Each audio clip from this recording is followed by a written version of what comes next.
Grand and glorious rising. Hey, hey, hey. It's Wednesday, Self Care Wednesday. And I guess I'll give you guys a moment to come in. I am in my office today with my blonde hair. Let me know if you can hear me. And I'm actually gonna try to be on my computer also. That way I can see what I'm doing. So I've never actually do that.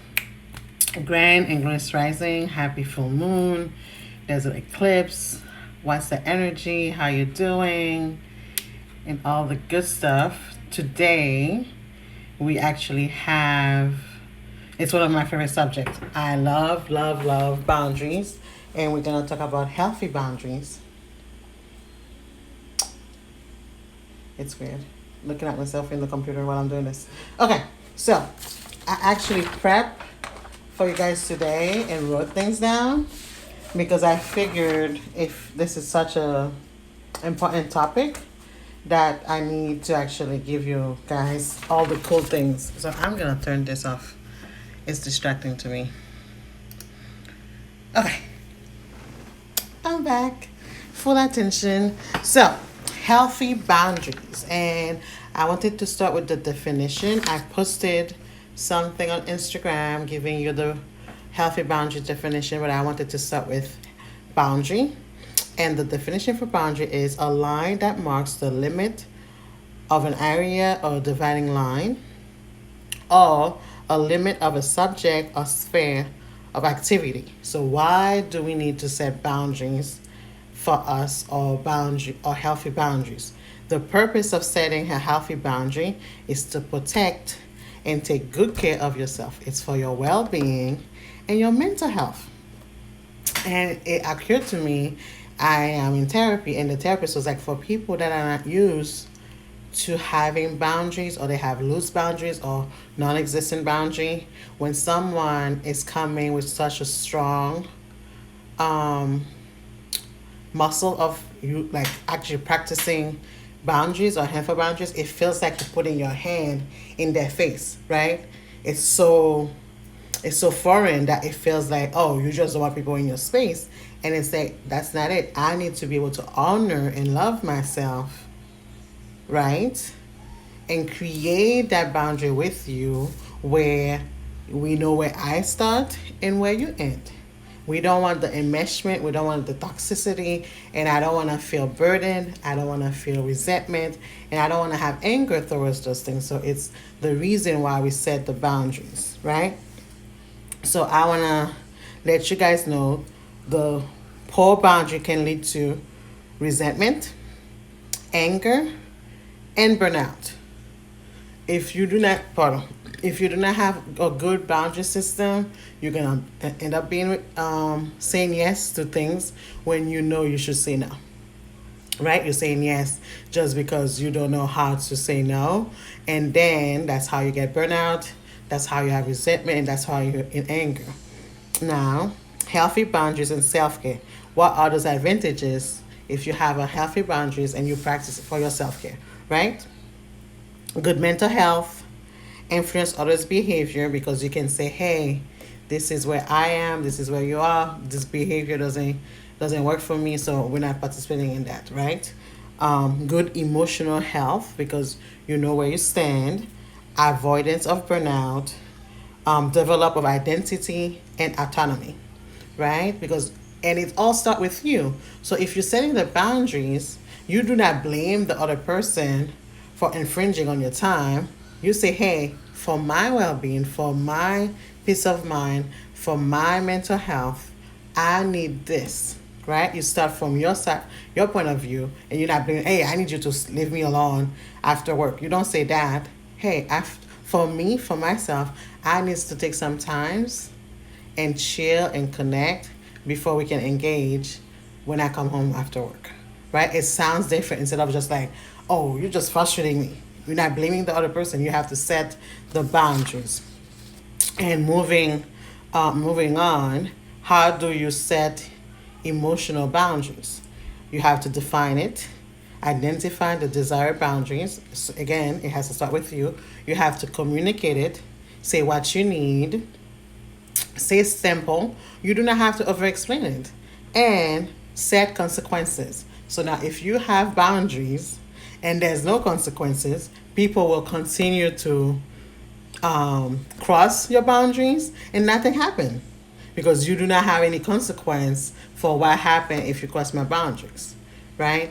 And one of the example I like to use, my last job as a therapist, when I applied, I was a part-time therapist. It was set. I said how many days I can work, how many hours I want to work. This is what I'm available for. But for that whole year, I had to keep saying no to cases, extra cases when my caseload was full. And it was interesting because they keep asking, I keep saying, I'm like, nope, I don't want to be feeling overwhelmed. I don't want to be behind my paperwork. I want to be able to show up and service the clients I have without feeling like I need to be rushed. All good reasons, right? But they keep insisting on asking and offering, and they were surprised that I never said yes. And I'm not going to, because I know for my well-being, for my peace of mind, and for me to be able to do my job, I'm not saying yes to something that it's going to frustrate me, it's going to make me feel rushed, and it's going to overwhelm me. And my thing is, if I'm overwhelmed, I'm taking a nap.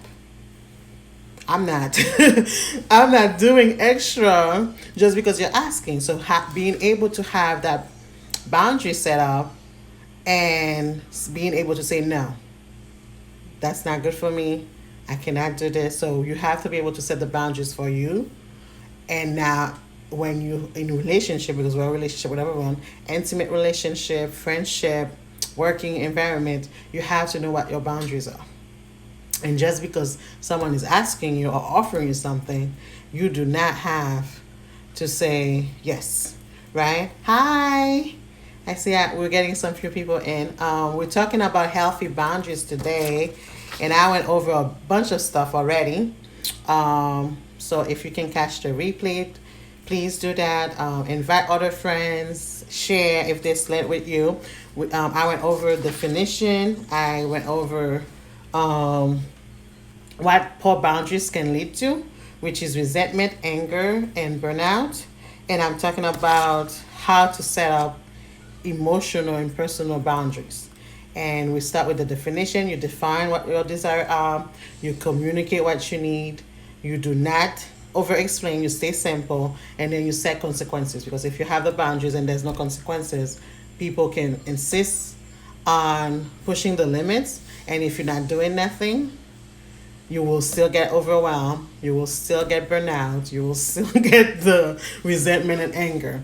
And I was saying at work, I had to learn. Like, I was very clear. I was always like, nope, I'm a morning person. I need to sleep, do my stuff. I need to do my routine. I can see clients around 9, 10. I'm not seeing anybody at 8 o'clock. Yes, I'm up at 6 or 5, but I do not want to see anyone at 8. So I knew that about myself. So you have to spend that time with yourself and figure out, like, what do you desire, what makes sense for you. And then I have to come home and nap in the middle of the afternoon. So I always work in the morning. I come home, I have lunch, I rest, I take a nap, and then I'll see someone in the afternoon. It was, last time I had a 9 to 5 was a long time ago, more than 10 years ago. So I've learned I cannot do 9 to 5, because if in interviews I'm like, oh, what's the scheduling? And I'll be like, me? How? Where do I nap? Do you have a place in here where I can nap? And I wasn't joking. Like, seriously, how can I nap? So if I'm not going to be able to nap in the middle of the day, I'm not doing a 9 to 5, because I know it. I'll fall asleep. I'll eat. I'll need like that little 20 minutes, that 30 minutes or an hour. I need that to power down. So what else do I have for you today? I will actually be on Clubhouse tonight at 8 p.m. The flyers is on my wall on Instagram, and I share it on Facebook.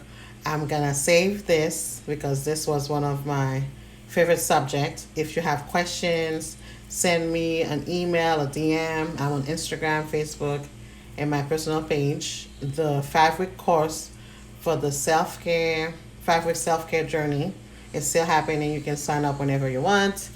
Um, I am planning for the 7 day self care challenge, which is free.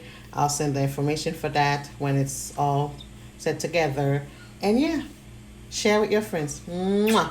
Thank you for watching, and I'll be back next week. Bye.